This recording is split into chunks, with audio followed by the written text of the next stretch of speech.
स्थानिक स्वराज्य संस्थांच्या निवडणुकांच्या पार्श्वभूमीवर विविध राजकीय समीकरणं तयार होताना दिसत आहेत।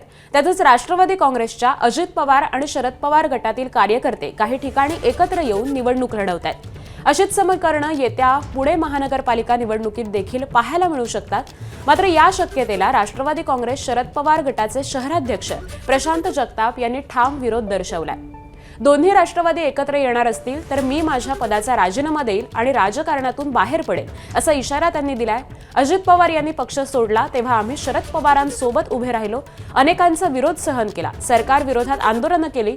शरद पवार आणि सुप्रिया सुळे यांच्यावरती झालेल्या टीकेला आम्ही उत्तर दिलं आणि आता निवडणुका तोंडावरती आल्यावरती एकत्र लढण्याचा विचार कसा काय होऊ शकतो असा सवाल त्यांनी उपस्थित केलाय।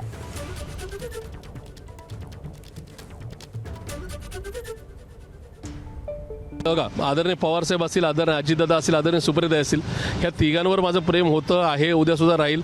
आदरणीय पवारसाहेबांवर तर माझी श्रद्धा होती आणि ती मरेपर्यंत राहील, मी कुठे असू किंवा कुठे नसू।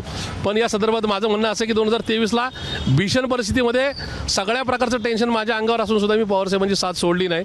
आज मात्र जर दादा ताई एकत्र येणार असेल तर माझा विरोध असण्याचं काही कारण नाही। ज्या दिवशी या तथाकथित दोन्ही राष्ट्रवादीच्या आघाडीची अधिकृत घोषणा होईल किंवा चर्चेची पहिली फेरी चालू होईल त्या दिवशी माझा मी शहराच्या अध्यक्षपदाचा आणि मे बी पक्षाचा राजीनामा देईल।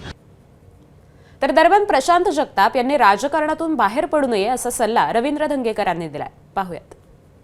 प्रशांत दादांनी महापौर पद सांभाळलं, PMPL मधलं चेअरमन पद बी त्यांच्याकडे होतं आणि नगरसेवक म्हणून बरेच काळ हे पुण्यनगरीत काम केलेलं आहे। आणि एक बांधणी त्यांनी पक्ष बांधणी पुणे शहरात केली आणि रात्रीचा दिवस करून त्यांनी पक्ष उभा करण्यासाठी प्रयत्न केलेत। पण एक पुणेकर म्हणून अनेक कार्यकर्ता म्हणून आपण त्यांच्या बाजूने उभं राहिलं पाहिजे। एक सहकारी म्हणून त्याला आपण एक सल्ला दिला पाहिजे की देणारच आहे सल्ला आणि उद्यापट्टी तर घरी जाणार आहे की तुम्ही असं काही निर्णय घेऊ नका। ABP माझा, उघडा डोळे बघा नीट।